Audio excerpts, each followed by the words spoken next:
know what guys, I really have a lot of options na gamitin yung mga nag-PM sa akin, nag-email sa akin, nag-message sa akin para gawing content. Pero alam nyo, parang gusto ko rin magkaroon ng courage gaya ng iba natin dito sa TikTok, no, na ginagamit yung story ng iba sa content nila. Kasi ako yung parang nire-respeto ko talaga yung privacy ng mga taong yun. Kaya nga sila nag-private message sa'yo kasi they don't want that to be known. Ayaw nilang malaman ng ibang tao tapos i-content mo pa.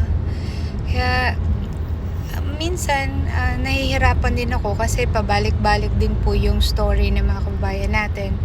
Kaya alam niyo po talagang nahahati ako sa maraming bagay dito sa TikTok. Kasi syempre gusto ko din mag-relax pero hindi naman ako pwede mag-relax kasi andyan kayong lahat na kailangan ko din bigyan ng tugon, kumbaga, yung sagot yung mga katanungan ninyo.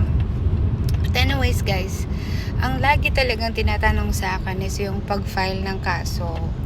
Alam niyo po, kapag wala po talaga sa kontrata ninyo, pwede talaga kayong mag-file ng kaso. Tumawag lang kayo sa 1955. And, alam ko naman na natatakot kayo na mapag-initan. Pero ang problema, walang ibang pwede mag-file ng case. Kayo lang talaga. So, it really is up to you. You have to decide kung ilalaban mo ba ang karapatan mo o wala. Lulunukin mo na lang kung anong ginagawa ng company, broker, or agency mo sa'yo.